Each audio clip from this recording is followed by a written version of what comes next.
I had to describe Game Over Man with one word, it would be eh. Don't get me wrong, I enjoyed myself while watching this movie, but this is for a very, very specific audience. This is one of the most raunchy movies that I've seen in a long time, and it works at some points, but completely falls flat at other points. Don't get me wrong, I really enjoy movies that push the envelope on certain situations, and have genuinely funny encounters and situations, but it seemed like a lot of this movie is very forced. Some scenes were very easy to predict what would be happening next, and then in the next scene, it would surprise me, but all of these surprises aren't necessarily good. Unfortunately for this movie, when it attempted to push the scenario or the envelope into something that could be special, it became flat out disgusting and uninspired. I understand that this movie is designed for the audience that really enjoyed Office Space, but as for myself, I've really never watched it before, so I really don't have an opinion on this debacle. If I had to compare this movie to anything else, though, I would call it an R-rated Paul Blart Mall Cop. It was a bit difficult to even take seriously because I felt like I was back in my childhood watching that movie again.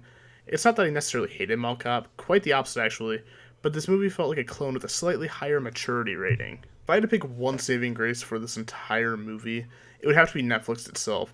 The fact that Netflix organized this entire movie and helped promote it through their website and through YouTube is a sign that they are targeting niche audiences of film lovers, and I think that it's a great way to win back more fans of the streaming service. People that are already fans of raunchy humor will like this movie just regardless of the fact, but in some areas will completely fall off the hype train.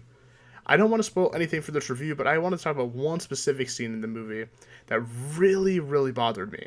The three protagonists are all in the hotel shooting near each other with loaded handguns, which I won't spoil anything leading up to this because I don't want to ruin the movie for those of you that actually wanted to see it. The problem with this entire scene was the fact that nobody even hears them going on an absolute shootout with each other. Yeah, I get it's supposed to be a joke, but this was the worst time to pick to have a haha moment with the movie. The entire scene felt really out of place, and you could kind of tell they put it in the movie just so they could have a funny scene for the trailer. I thought that some of the cameos were pretty funny, but I wasn't really blown away by them and the longevity of the film. Like I said before, this movie isn't for everyone. I would even argue that this movie isn't for most people. If you love raunchy comedies, though, you might be able to get some entertainment out of this movie. As for me, though, I thought it was a little funny, but mostly mediocre at best, and at its worst, I thought it was almost unwatchable at times based on how ridiculous and uninspired some of the scenes had become. So, in order to score this review, I always want to do two different ratings, and that is the difference between my personal rating and also my critic rating. What is the difference? So my personal rating is obviously what I enjoyed in the movie.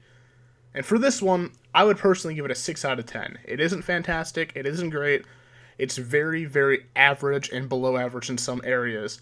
For my critic rating, however, and this is including things such as soundtrack, acting, costuming, design, cinematography, just to name a few of the elements, I would personally give this movie a 3 out of 10. I'm sorry if that sounds really low, but judging off of all these things, I would personally give it a 3 out of 10 on the critic rating.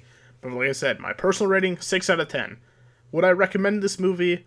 If you got nothing better to do, then I would recommend this movie. But just remember that it isn't for everybody, and it certainly isn't a family movie, if you were wondering that in this review. Thanks for watching, guys. Keep calm and trust your instincts. Let me know what you thought of this video in the comment section down below. I am very interested in hearing your feedback in this video.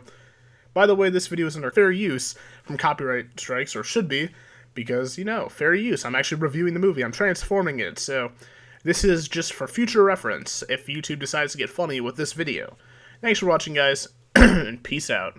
Feel like a dynamite, ready to explode right up in the sky. I need you to listen, I need you to hear, and don't show any fear.